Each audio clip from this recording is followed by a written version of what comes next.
Hello and welcome everyone. तो आज हम पढ़ेंगे जो हमारा टाइगर किंग का पार्ट बचा हुआ था, शेष जो पार्ट बचा हुआ था वो पढ़ेंगे। यहाँ तक हमने 2 पार्ट है वो कंप्लीट कर लिए और आज हमारा ये जो वीडियो होगा वो टाइगर किंग का 3rd पार्ट है। मतलब इससे पहले 2 पार्ट हम पढ़ चुके हैं और आज ये 3rd पार्ट होगा और आखिरी पार्ट होगा इस चैप्टर का। आज इसमें से हम चैप्टर को ख़त्म कर देंगे। तो हम पहुँच चुके थे 5वें पार्ट तक, जो 5th इसका सेक्शन दिया हुआ है यहाँ तक। तो आगे देखो क्या हुआ। The maharaja's anxiety reached a fever pitch when there remained just one tiger to achieve his tally of 100। तो बात यहाँ तक पहुँच गई कि जो राजा थे, टाइगर किंग थे, वो 1 बाय 1 करके 99 टाइगर को मार चुके होते हैं। और अब उनकी जो एंग्जाइटी थी, बेचैनी, चिंता थी, व्याकुलता बोल सकते हैं, वो रीच्ड ए फीवर पिच, मतलब बहुत हाई लेवल पे पहुंच चुकी थी। वो बहुत ज़्यादा क्या हो चुके थे, एक्साइट हो चुके थे या फिर बेचैन, चिंतित रहने लग गए थे। व्हेन देयर रिमेंड, कब, जब देर वहाँ पर रिमेंड बचा था just one tiger to achieve his tally of 100, मतलब जो 100 टाइगर मारने की जो टेली थी वहाँ तक पहुँचने में सिर्फ एक ही टाइगर बचा हुआ था। ये हमारे साथ भी ये होता है कि जैसे हम हमारे टारगेट की तरफ, लक्ष्य की तरफ बस फाइनल स्टेप होती है, मतलब पहुँचने वाले होते हैं, तो हमारे अंदर एक अजीब सी एंग्जाइटी उत्पन्न होनी शुरू हो जाती है, बेचैनी होने लग जाती है, चिंता होने लग जाती है। जैसे रिजल्ट आने वाला हो, पूरे साल हमने मेहनत की, अब आज हमारा जो लास्ट स्टेप है वो है, मान लो रिजल्ट आने वाला है, तो उससे पहले एक अजीब सी चिंता आ जाती है। वैसे उनके साथ भी हुआ था। He had is this one thought during the day and the same dream at night. अब दिन रात उनके दिमाग में सिर्फ एक ही बात चल रही थी, 100वां टाइगर, जो 100वां बाघ उनको मारना था, वही बात उनके दिन रात हर टाइम दिमाग में वही चल रही थी। बाय दिस टाइम, इसी समय, the tiger farms had run dry even in his father in law's kingdom. भाई खुद के किंगडम के, राज्य के, प्रतिबंधपुरम के बाघ तो पहले ही मार चुके थे वो। अब जहाँ उनका फादर इन लॉज किंगडम था, मतलब उनके ससुर का घर था जहाँ उन्होंने शादी की थी, वहाँ भी जो टाइगर फार्म्स थे जहाँ बाघ रहते थे, हैड रन ड्राई, वो भी क्या हो चुके थे, बिल्कुल सूख चुके थे, मतलब बाघ का कहीं नामो निशान भी नहीं था। It became impossible to locate tigers anywhere, कि बाघ को देखना, कहीं भी बाघ को देखना क्या हो चुका था, लगभग इम्पॉसिबल हो चुका था, नामुमकिन था, बाघ दिख ही नहीं रहे थे। Yet only one more was needed, जबकि उनको तो सिर्फ एक ही बाघ और चाहिए था। If he could kill just that one single beast, कि अगर वो मार सकते सिर्फ एक उस सिंगल आखिरी उस जीव को, जंगली जीव को, बीस्ट का मतलब जंगली जीव के लिए काम में लिया जाता है, वाइल्ड एनिमल जो वर्ड है वो यही है। The Maharaja would have no fears left, कि अगर राजा उस आखिरी बाघ को मार देते तो अब उनके सामने फिर कोई डर नहीं रहता, किसी प्रकार की कोई चिंता नहीं रहती। He could give up their tiger hunting all together, और उसी के साथ वो क्या कर देते, अपने बाघों का शिकार की जो प्रक्रिया थी उसको वहीं पे क्या कर देते, गिव अप कर देते। गिव अप का मतलब छोड़ देते, वहीं पे ख़त्म कर देते इस चीज़ को। But he had to be very extremely careful with that last tiger. जो एस्ट्रोलॉजर ने कहा था कि 99 तो मार दोगे, लेकिन जो 100th टाइगर होगा उससे आपको बहुत ज़्यादा केयरफुल रहना पड़ेगा। तो वो यहाँ पर बोला गया है, what had the late chief astrologer said. अब देखो एस्ट्रोलॉजर के साथ क्या लिखा हुआ है, लेट। लेट का मतलब वो गुजर चुके हैं, उनकी डेथ हो चुकी है, इसलिए लेट, मतलब जो स्वर्गीय वैसे बोलते हैं वो लेट होता है। Even after killing 99 tigers the Maharaja should be aware of the 100th। ये बात उन्होंने कही थी कि भाई जब 99 मार दोगे, जब 100वें बाघ का नंबर आएगा तो महाराजा को थोड़ा सा क्या रहना पड़ेगा, केयरफुल रहना पड़ेगा। ट्रू इनफ, और ये बात बिल्कुल सच साबित होने लग रही थी अब धीरे धीरे। The tiger was a savage beast after all, क्योंकि जो बाघ होता है वो बिल्कुल एक हिंसक प्राणी होता है, हिंसक जीव होता है। सेवेज का मतलब हिंसक, मतलब जो थोड़ा डेंजरस होता है। One had to be wary of it, कि हर किसी को इसके बारे में पता होना चाहिए, इसके बारे में चिंतित होना चाहिए कि हाँ, टाइगर को मारना इतना ईजी टास्क नहीं होता है। But where was that 100 tiger to be found. भाई कोई दिक्कत नहीं, हम बिहेवियर रहेंगे, केयरफुल रहेंगे, लेकिन मिले तो सही है कहाँ वो। It seemed easier to find tiger's milk than a live tiger, कि बाघ का दूध मिलना पॉसिबल हो सकता था उस टाइम पर, लेकिन एक लाइव जिंदा बाघ का मिलना नामुमकिन लग रहा था। 10 इस प्रकार, अतः the Maharaja was sunk in gloom. Sunk का मतलब सिंह की सेकंड फॉर्म दे रखी है, डूब गए, इन ग्लूम, चिंता में, बेचैनी में रहने लग गए वो। But soon came the happy news, लेकिन जल्दी ही उनके पास में एक हैप्पी, खुशी वाली न्यूज़ आती है, खुशखबरी आती है, विच डिस्पेल्ड दैट ग्लूम, जिसने उस ग्लूम को, उस बेचैनी को डिस्पेल्ड कर दिया, मतलब उसको हटा दिया, दूर कर दिया। चिंता थी, गुड न्यूज आई तो चिंता गायब हो गई। इन हिज ओन स्टेट, कि उनके खुद के राज्य में sheep began to disappear frequently from a hillside village, कि वहीं पर एक हिल साइड विलेज था, मतलब पहाड़ की चोटी की तरफ, पहाड़ों की तरफ एक गांव था, वहाँ पर जो शीप भेड़ें थी बिगेन शुरू हो गई थी टू डिसअपियर गायब होना फ्रीक्वेंटली लगातार, मतलब धीरे धीरे जो भेड़ें थी वो गायब होने शुरू हो गई थी। It was first ascertained that this was not the work of खैदर मियाँ साहब और वीर समी Naicker, both famed for their ability to swallow sheep whole। सबसे पहले तो भाई हाँ डायरेक्ट, पहले तो भाई भेड़ गायब हुई है तो डायरेक्ट सेकंड पे जाएगा भाई, ऐसे लोग जो ऐसा काम पहले कर चुके थे। तो ऐसे ही दो नाम थे, एक तो खैदर मियाँ साहब और एक वीर समी नाइकर नाम के दो आदमी थे जो कि प्रसिद्ध थे, इस बात के लिए जाने जाते थे, देयर एबिलिटी अपनी योग्यता के ऊपर, टू स्वेलो निगलने में सिर्फ होल, कि एक अकेला आदमी एक पूरी भेड़ को निगलने की एबिलिटी रखता था। तो पहले डायरेक्ट मतलब जो पहले शक हुआ वो किन पे हुआ था, उनके ऊपर। लेकिन इस बार ऐसा नहीं था, क्यों नहीं था? श्योरली कि निश्चित रूप से ए टाइगर वाज एट वर्क, वह काम करने का जो तरीका था उस तरीके से पता चल रहा था कि कोई ना कोई बाघ है ये काम कर रहा है। The villagers ran to inform the maharaja, गाँव वाले भाग के किसकी तरफ गए? महाराजा की तरफ। The Maharaja announced A 3 year exemption from all taxes for that village. तो राजा इतना खुश हुए, वह जैसे ही उन लोगों ने राजा को ये बात बताई हमारे गांव में कोई टाइगर है जो भेड़ों को गायब कर रहा है, तो राजा खुश हुए और खुशी खुशी में उन्होंने 3 साल का एक्सेम्पशन फ्रॉम ऑल टैक्सेज, मतलब क्या कर दिया गया उनको 3 साल के किसी भी प्रकार के टैक्स से मुक्त कर दिया। भाई 3 साल तक आपको किसी प्रकार का कोई टैक्स कर है वो नहीं देना पड़ेगा। And set out on the hunt at once, और ऐसा बोलने के बाद तुरंत वो शिकार के लिए निकल पड़े। The tiger was not easily found, लेकिन बाघ आसानी से उनको नहीं मिला। It seemed as if it had wantonly hid second form they रखी हाइड की itself in order to flout the maharaja's will, कि ऐसे लग रहा था बाघ को देखकर वो जैसे इजीली उनको फाउंड नहीं हो रहा था, मिल नहीं रहा था, तो वो ऐसे लग रहा था कि जो बाघ है वो अपने आप ही फ्लाउट द महाराजाज विल, की राजा वो बाघ भी राजा की विल जो इच्छा है उसको पूरी करना नहीं चाहता, उनके अंदर बाधा डालना चाहता है। The Maharaja was equally determined, लेकिन राजा भी पूरे डिटरमाइंड थे, संकल्प ले चुके थे, दृढ़ निश्चय के साथ इस काम में लगे हुए थे कि पूरा करना ही चाहे कुछ भी हो जाए, by hook and crook. He refuse to leave the forest until the tiger was found. तो राजा ने फिर से क्या घोषणा कर दी कि जब तक बाघ नहीं मिल जाता राजा जंगल को नहीं छोड़ेंगे। एज द डेज पास्ट, धीरे धीरे दिन बीतते गए, द महाराजाज फरी एंड ऑब्स्टिनेसी माउंटेड अलार्मिंगली, मतलब राजा का गुस्सा, बेचैनी, चिंता थी वो तेजी से, अलार्मिंगली मतलब बहुत ज़्यादा बढ़ चुकी थी, मतलब लोगों के लिए खतरा सामने आना शुरू हो गया था। Many officers lost their job, और गुस्से गुस्से में राजा ने कई अधिकारियों को नौकरी से निकाल दिया। One day when his rage was at its height, एक दिन जब राजा का जो रेज गुस्सा था, रेज का मतलब क्या होता है? गुस्सा, एंगर, वो अपनी हाई पीक पे था, बहुत ज़्यादा गुस्से में थे। The Maharaja called the Dewan, महाराजा ने किसको बुलाया? दीवान को। And order him to double the land tax forthwith, कि जिन लोगों का, जिन गांव वालों का जो टैक्स माफ़ किया था 3 साल के लिए, उनको डबल कर दो। गुस्से गुस्से में उन्होंने ये बोल दिया। The people will become discontented, कि लोग क्या हो जाएंगे इस बात से, मतलब आपके खिलाफ होना शुरू हो जाएंगे, इससे ऐसा मतलब असहमत होंगे, गुस्से में आपके खिलाफ होंगे। देन और state too will fall a prey to the Indian National Congress, और वह अगर जनता कुछ नहीं रहेगी तो फिर इंडियन नेशनल कांग्रेस उस टाइम पे थोड़ी सी पीक पे थी वो भी, तो वही ये सब कुछ किनके अधिकार में चला जाएगा? इंडियन नेशनल कांग्रेस के पास में चला जाएगा, आईएनसी के पास। In that case you may resign from your post, अब भाई जनता ही नहीं रहेगी तो राजा किसका? तो भाई आपको भी अपनी पोस्ट से रिजाइन करना पड़ेगा, सेड द किंग, राजा ने कहा। अच्छा, ये बात राजा को जब दीवान ने कही सॉरी, कि ऐसा हुआ तो हमारा राज्य है वो इंडियन नेशनल कांग्रेस के पास चला जाएगा, तो राजा नहीं बचेगा। तो राजा बोल रहा है कि अगर मैं नहीं बचा तो फिर तुम दीवान किस चीज़ करोगे, तो तुम्हारी जॉब भी चली जाएगी फिर।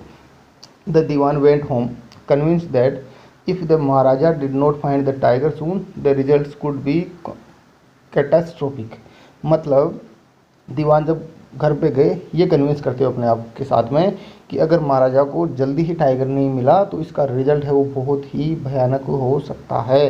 ही felt life returning to him only, वो अब उन्होंने ये महसूस किया कि हमारी लाइफ पहले जैसी नॉर्मल कब होगी? When he saw the tiger which had been brought from the People's Park in Madras, जब उन्होंने एक न्यूज़ सुनी कि जो पीपल्स पार्क है, मद्रास का जो पार्क है, जू है, वहाँ पर एक टाइगर है वो लाया गया है। And kept hidden in his house, और उनके घर में लाकर छुपा दिया गया। एट मिडनाइट, रात के समय, when the town slept in peace, मतलब पूरा लोग, कस्बे के लोग आराम से सोए हुए थे। The Dewan and his aged wife, तो दीवान और उनकी जो एज्ड वाइफ थी, मतलब थोड़ी एज ज़्यादा हो चुकी थी, बूढ़ी मान लो चाहे, ड्रैग द टाइगर, घसीट कर लाए टाइगर को टू द कार, गाड़ी के पास, एंड सोड इट इनटू द सीट। सोड का मतलब होता है जबरदस्ती की चीज़ को, मतलब जगह नहीं है, जबरदस्ती उसको ठूंस देना, ऐसा कुछ। The Dewan himself drove the car straight to the forest, और दीवान खुद गाड़ी चलाकर सीधा जंगल में गए, where the Maharaja was hunting, जहाँ महाराजा शिकार कर रहे थे। When they reach the forest, जैसे ही वो कहाँ पहुँचे, जंगल में पहुँचे, the tiger launched its satyagraha, तो बाघ अपने सत्याग्रह पे उतर चुका था। And refuse to get out of the car, कैसे जैसे करके उसको गाड़ी में भरा गया था, डाला गया था, अब वो बाहर नहीं निकल रहा था। The Dewan was thoroughly exhausted in his efforts to haul the beast out of the car, और उस बीस्ट को आउट ऑफ द कार, गाड़ी से बाहर निकालते निकालते अपने सारे प्रयास करने की वजह से जो दीवान थे वो क्या हो चुके थे, एग्जॉस्टेड, मतलब बहुत ज़्यादा थक चुके थे। And push it down to the ground, और आखिर जैसे तैसे करके उसको ज़मीन पे पटक दिया गया। ऑन द फॉलोइंग डे, अगले दिन, the same old tiger wandered into the maharaja's presence, अब वो बाघ बूढ़ा था, और दूसरी बात वो पीपल्स पार्क का था, जू का था, तो वो वहीं आसपास में मंडरा रहा था। And stood as if in humble supplication, और उनके सामने, बिल्कुल सामने खड़ा था, हम्बल सप्लीकेशन की, जैसे वही पालतू जानवर था तो वो उनके पास में खड़ा था कि भाई हाँ, आपका जो आदेश होगा वैसा पूरा किया जाएगा। Master what do you command of me, बोल रहे हैं कि भाई मालिक बताओ मेरे लिए क्या आदेश है। It was with bundle less Joy, ये बहुत ज़्यादा Joy, bundle less Joy, Joy का मतलब खुशी, बंडल बाउंड लेस मान लो चाहे, बंडल लेस जॉय था राजा के लिए, मतलब असीम खुशी का काम था, ये बहुत ज़्यादा खुश थे। That the Maharaja took careful aim at the beast, और उसके बाद राजा ने एकदम ध्यानपूर्वक निशाना लगाया जानवर के ऊपर। The tiger fall in a crumpled heap, और एकदम ढह गए ढेर के रूप में, मतलब बाघ वहीं का वहीं ढेर हो गया। I have killed the 100 tiger, कि मैंने 100 बाघ मार दिए हैं, मैंने 100वां बाघ मार दिया है। माई वो हैज़ बिन फुलफिल्ड, और मेरी जो शपथ थी वो पूरी हो चुकी है। The Maharaja was overcome with elation, मतलब महाराजा बहुत ज़्यादा खुशी से झूम उठे, मतलब खुशी से झूम उठे थे वो। Ordering the tiger to be brought to the capital in grand procession, अब उन्होंने ऑर्डर कर दिया लोगों को, भाई बाघ को कहाँ लेकर आओ, कैपिटल में, राजधानी में लेकर आओ, ग्रैंड प्रोसेशन मतलब पूरे, मतलब एकदम धूमधाम के साथ में लेकर आओ। The Maharaja has stand away in his car, और ऐसे कहते हुए राजा अपनी कार में बैठकर आगे की ओर बढ़ गए। आफ्टर द महाराजा लेफ्ट, जैसे ही महाराजा वहाँ से गए, the hunters went to take a closer look at the tiger, तो जो हंटर थे, शिकारी थे, वो किसके पास गए, उस टाइगर के पास। To take a closer look मतलब उसको नज़दीक से देखने के लिए। The tiger looked back at them rolling its eyes in bafflement, bafflement मतलब घबराहट के साथ, डरा हुआ था वो, तो डरी हुई आंखों से, रोलिंग घूमती हुई आंखों से उनकी तरफ वापस से देखता है, मतलब कि बाघ अभी तक जिंदा था। The man realize that the tiger was not dead, तो उन लोगों को पता चला कि जो बाघ है वो अभी मरा नहीं है। The bullet had missed it, क्योंकि जो बुलेट थी वो मिस हो गई थी, निशाना चूक गया था। It had fainted from the shock of the bullet wheezing past, जैसे वो गोली की आवाज़ उनके कान के पास से गुजरी तो उस आवाज़ से वो क्या हो चुका था, फेंटेड हो चुका था, मतलब फेंट का मतलब बेहोश हो चुका था। द हंटर्स वंडर्ड, अब जो हंटर्स थे वो वंडर्ड मतलब चिंतित हुए कि क्या किया जाए, वाट दे शुड डू, उनको क्या करना चाहिए। They decided that the Maharaja must not come to know that he had missed his target, और उनको यही पता था कि अगर वो ये बात बोलेंगे कि महाराजा आपसे निशाना चूक गया तो राजा फिर गुस्से में आ जाएगा, तो उनको इस बात की चिंता थी। इफ़ ही डिड, और अगर उन्होंने ऐसा किया, they could loss their jobs, तो उनको शायद उनकी नौकरी से भी हाथ धोना पड़ जाए। One of the Hunter took am from A distance of 1 foot, अब उनमें से एक शिकारी आ गया, 1 फुट की डिस्टेंस से निशाना लगाया, एंड शॉट द टाइगर, और बाघ को गोली मार दी। This time he killed it without missing his mark, और इस बार बिना कोई निशाना चूके उन्होंने बाघ को मार दिया। Then as commanded by the king, और उसके बाद जैसे राजा ने कमांड की थी, ऑर्डर दिया था, the dead tiger was taken in procession through the town and buried, और वही कस्बे में से उस बाघ को धूमधाम के साथ ले जाते हुए ब्योर्ड कर दिया गया, दफना दिया गया। A tomb was erected over it, और उसके ऊपर एक टॉम कब्र बना दी गई। A few days later the Maharaja son's 3rd birthday was celebrated, कुछ दिन बाद महाराजा का जो लड़का था उसका 3रा बर्थडे था वो मनाया जा रहा था। Until then the Maharaja had given his entire mind over the tiger hunting, इससे पहले महाराजा अपना पूरा ध्यान है वो टाइगर हंटिंग के ऊपर दे रहे थे, फैमिली की तरफ कोई ध्यान नहीं था। He had no time to spare for the crown prince, तो इनके पास बिल्कुल भी टाइम नहीं था कि वो अपने वो क्राउन प्रिंस मतलब राजकुमार के साथ टाइम स्पेंड करे। But now the king turn his attention to the child, लेकिन अब राजा अपना पूरा ध्यान बच्चे की तरफ दे देते हैं। He wish to give him some special gift on his birthday, तो इस बार वो चाहते थे कि बेटे को कुछ स्पेशल बर्थडे गिफ्ट जो है वो दिया जाए। He went to the shopping centre in the Pratibandhapuram, अब वो प्रतिबंधपुरम के शॉपिंग सेंटर में मॉल में गए एंड सर्च्ड एवरी शॉप, हर दुकान में ढूंढा, but couldn't find anything suitable, लेकिन कुछ भी उनको सूटेबल वहाँ पर नहीं मिला। Finally he spotted A wooden tiger in A toy shop, एक टॉय शॉप थी, खिलौनों की दुकान थी, वहाँ पर उनको स्पॉट हुआ, दिखाई दिया ए वुडन टाइगर, लकड़ी का टाइगर दिखाई दिया and decided it was the perfect gift, और राजा ने सोच लिया कि ये जो गिफ्ट है बिल्कुल उनके लिए परफेक्ट होने वाला है। The wooden tiger cost only 2 आनाज एंड ए क्वार्टर, लेकिन जो टाइगर की जो कॉस्ट मूल्य था, कीमत थी, वो 2 आना और एक क्वार्टर, मतलब 2.25 आना, 1/4, एक क्वार्टर का मतलब 1/4। बट द शॉपकीपर न्यू, लेकिन दुकानदार जानता था that if he quoted such a low price to the maharaja, कि अगर वो इतने कम पैसे महाराजा को बताएगा तो सस्ती चीज़ होगी और महाराजा गुस्सा आएगा, पर मैं इतनी सस्ती चीज़ थोड़ी लूँगा। He would be punished under the rules of the emergency, तो राजा उसको क्या कर सकते हैं, पनिश कर सकते हैं, पनिशमेंट दे सकते हैं। सो ही सेड, तो उन्होंने कहा, योर मैजेस्टी, कि महाराज, this is an extremely rare example of craftsmanship, भाई ये जो हस्तशिल्प है, हाथ की जो कलाकारी है, उसका बहुत ही रेयर एग्जाम्पल, मतलब बहुत ही कम ऐसे एग्जाम्पल मिलते हैं, ऐसी कलाकारी देखने को मिलती है। ए बार्गेन एट 300 रुपीज़, और इसका जो मूल्य है वो सिर्फ 300 रुपये है। वेरी गुड, कि बहुत अच्छा, राजा ने कहा, let this be your offering to the crown prince on his birthday, कि चलो ठीक है, आज ही तुम्हारी तरफ से क्राउन प्रिंस को, राजकुमार को बर्थडे गिफ्ट दिया जाएगा। सेड द किंग, राजा ने कहा, and took it away with him, और उस बाग को अपने साथ ले गए। ऑन दैट डे, उस दिन father and son played with that tiny little wooden tiger, वो छोटा लकड़ी का जो, टाइनी का मतलब छोटा जो लकड़ी का टाइगर था, उसके साथ दोनों खेल रहे थे। इट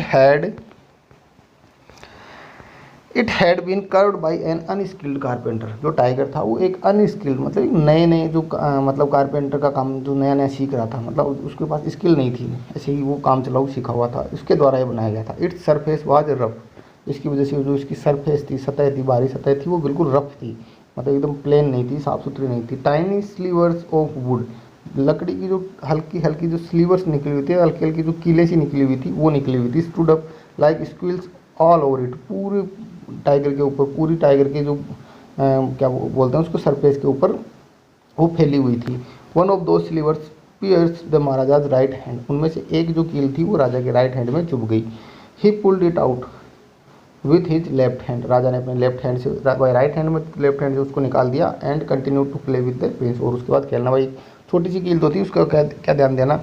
द नेक्स्ट डे, अगले दिन, infection flared in the maharaja's right hand, जो उसका इन्फेक्शन था वो पूरा राजा के पूरे राइट हैंड में फैल गया। इन 4 डेज, 4 दिन के अंदर, it developed into a separating sore which spread all over the arm, मतलब राइट हैंड से होते हुए पूरे आर्म के अंदर, तो ऊपर से नीचे पूरा हाथ था उसके अंदर वो फैल चुका था, जो उसका पॉइजन मान लो, इन्फेक्शन मान लो, जो भी था।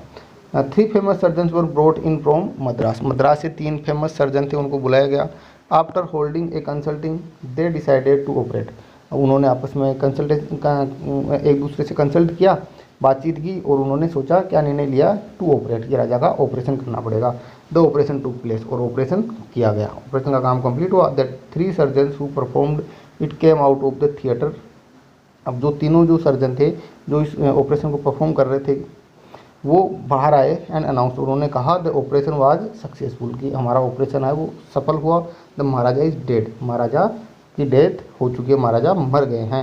इन दिस मैनर, इस तरीके से the tiger took its final revenge upon the tiger king, और इस प्रकार 100वें बाघ ने अपना बदला बाघ राजा से ले लिया गया। और ये चैप्टर हमारा था यहाँ पर ख़त्म हो जाता है। तो नेक्स्ट वीडियो में नेक्स्ट चैप्टर की बात करेंगे, तब तक के लिए goodbye, take care, stay tuned.